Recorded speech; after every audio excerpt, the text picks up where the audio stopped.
गर्मियाँ आ रही हैं, पसीना भी आता है सारा, बहुत सारा एक मसला देखें ना, ये जो जगह है यहाँ खारिश होती है, जलन होती है बहुत सारे लोगों को, ये क्या है? देखिए, एक तो रिजवान सबसे बड़ी वजह है कि आपने ग्लासेस लगाए हुए और वही मेरे सामने जो ग्लासेस जो है they are the cause, this is for the public. अब रिजवान भाई की भी ग्लासेस नेक्स्ट टाइम आप देखेंगे ये ग्लासेस के बगैर होंगे। ये कॉन्टैक्ट डर्माटाइटिस है, जिसे कहते हैं कॉन्टैक्ट डर्माटाइटिस। जब ग्लासेस और ग्लासेस का जो एज जब आपकी आंख के करीब पड़ा होता है। वैसे मेरा सवाल ये कि ये चीजें यहाँ खारिश होती हैं, मैं उसी तरफ आ रहा हूँ। एक तो ये कि आपके जहाँ पे ये लैंड किए हुए यहाँ पे कांटेक्ट की वजह से डर्माटाइटिस हो जाता है, इन्फ्लेमेशन हो जाती है। So contact dermatitis is one condition.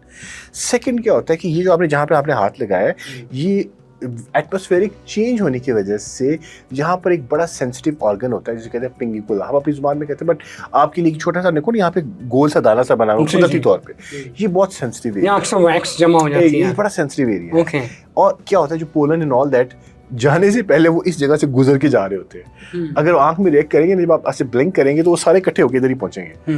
तो इस जगह पे आके दे विल रिएक्ट, और वो रिएक्ट करेंगे तो उसके बाद वहाँ पे एक फ्लेयर अप इंजेक्शन रिएक्शन होगा। इस वजह से जो एटमॉस्फेरिक चेंजेस या एलर्जी की चेंजेस इस वेदर के अंदर, एक्सट्रीम वेदर्स में होते हैं, गर्मियों के अंदर होंगी, तकरीबन सारे बच्चों को और सारे लोगों को बहुत ज़्यादा खारिश होती है, इसे एलर्जिक रिएक्शन कहते हैं। ऐसे पेशेंट्स के लिए बड़े सेफ ड्रॉप्स होते हैं, ऑल्पेटाडीन सॉल्ट, ऑल्पेटाडीन सॉल्ट होता है, ठीक है, वो ऑल्पेटाडीन सॉल्ट के नाम से ही आता है। तो उसमें आप वो 2 या 3 दफ़ा दिन में डाल लेंगे, और वो सॉल्ट का नाम है बेसिक, उसमें मुख्तलिफ ब्रांड नेम्स होते हैं, लेकिन वो सॉल्ट सेफ है, उसके साथ एलर्जिक रिएक्शन इनिशिएट नहीं होगा, पेशेंट को खारिश नहीं होगी। ऑल्पेटाडीन, ठीक है। और दूसरा सबसे इंपॉर्टेंट ये है, आपने हाथ नहीं लगाना। The more you react, पानी नहीं आता, देखिए पानी आ रहा है या खारिश हो रही है तो क्या करें? आपने इस्तेमाल करने करना है। आप पानी, देखिए मेरी बात सुनिए, सबसे इंपॉर्टेंट क्या है, आप उसको गुड टैप वाटर को ऊपर करके, जैसे आप वजू करते हैं, नमाज पढ़ते हैं, उसे अपने आंखों को धोते नहीं है, आप आंखों के साथ धो लें, उसे कुछ नहीं कहेगा, कुछ भी नहीं होगा। उससे क्या होगा, एक water flush in and flush out हो जाएगा। तो मोमेंट आप उसको टच करेंगे, आप इरिटेट करेंगे, उस कंजक्टिवा को करेंगे, आप एडेनेक्सिया को करेंगे, पेंगिकुला करेंगे, और साथ रही से कसरे होगा, आप ऊपर से इन्फेक्शन भी कॉज कर देंगे। सो आई वुड सजेस्ट, जिस तरह मैंने बताया, बड़े आराम से आप आंखों को धो सकते हैं, और उसके साथ इंशाल्लाह मसला हल हो जाएगा। बिल्कुल सही है डॉक्टर साहब। मेरी आंख में भी आप देख रहे हैं पानी आ रहा है, बहुत सारे लोगों को मैंने देखा है, मेरे दोस्त हैं उनकी आंखों में पानी आता है। मैं एक डॉक्टर साहब में मेरे दोस्त हैं, उन्होंने कहा कि हो सकता है मुझे ब्लॉकेज हुई है, ड्रेनेज जो है, उन्होंने वो, मैं एक दफ़ा उनके पास गया, उन्होंने खोली, वो मेरा ख्याल है कोई 2-3 दिन बाद फिर यही मसला। ये पानी, इसका कोई परमानेंट सोल्यूशन नहीं है कोई? ब्यूटीफुल रिजवान, आपने आज सारे बड़े हॉट टॉपिक्स उठाए हैं। इन सारे टॉपिक पॉडकास्ट भी करेंगे।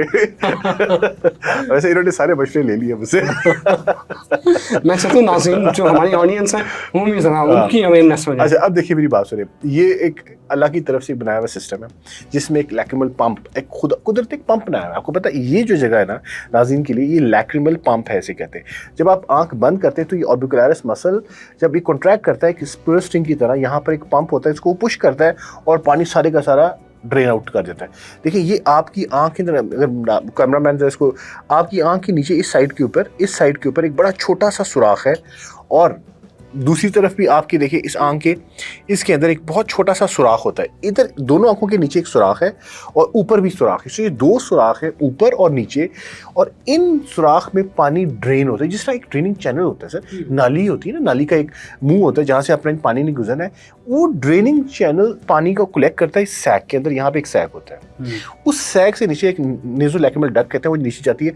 इन फिर अब आप जब सांस लेते हैं ना, आपने सांस लिया और जब सांस निकाला तो उस सांस के साथ वो जो आपके आंसू हैं वो एटमॉस्फेयर के अंदर चले जा रहे होते हैं, ऑल द टाइम वो ड्रेन हो रहे होते हैं, वो इवेपोरेट हो रहे होते हैं। ये अल्लाह का एक निज़ाम है जो पैदाइश शुरू से इंसान का चल रहा है। अब पानी कहाँ से आ सकता है, पानी कहाँ पे आता है? हमारे पास क्या क्या चैनल हो, ये सुराख हो गए नंबर 1, सुराखों के बाद नालियाँ होंगी नंबर 2, उसके बाद सैक आ गया नंबर 3 और डक्ट आ गई नंबर 4। यानी कि नाज़रीन के लिए 4 ऐसी जगह हैं जहां पे अगर ब्लॉकेज आ जाए तो पानी आंख से बाहर आना शुरू हो जाएगा। ठीक है। सबसे कॉमन कंडीशन बच्चों में ये डक्ट जो होती है ये बंद होती है। पैदाइशी तौर पे बच्चा 6 माह तक उसको लगता है ये डक्ट खुलने में, अल्लाह की तरफ से ये बात है। 6 माह के बाद वो कैनालाइजेशन पूरी हो जाती है तो उसके बाद उसको पानी आना बंद हो जाता है। कुछ बच्चों को जिस सामने देखा होगा पानी आना शुरू होता है। उसके बाद क्या होता है, बाद में अगर किसी को पानी आता है तो 90% केसेस में क्या होता है, पंक्टल स्टीनोसिस होता है। पंक्टल, ये जो नालियां है ना, इनका जो मुंह है, आइदर इसका मुंह जो है वो इन्वर्ट हो जाएगा या बंद होगा, या उसका जो लैक्रिमल पंप है वो सही तरह काम नहीं कर रहा, जिसकी वजह से वो पानी ड्रेन आउट नहीं हो पा रहा। सो हमारे पास हर लेवल के ऊपर डायग्नोज करने के बाद 100% सोल्यूशन है। आपने डायग्नोज करना है, अगर आप पानी आ रहा है डक्ट की वजह से और डक्ट बंद है तो डक्ट खोल दें। अगर लैक्रिमल पंप की वजह से, वो ओल्ड एज होता है ना, ओल्ड एज पेशेंट्स के लैक्रिमल पंप वीक हो जाते हैं। अब अगर यंग पेशेंट को पानी आ रहा है उसका मतलब उसका पंक्टम स्टीनोज्ड हो गया है।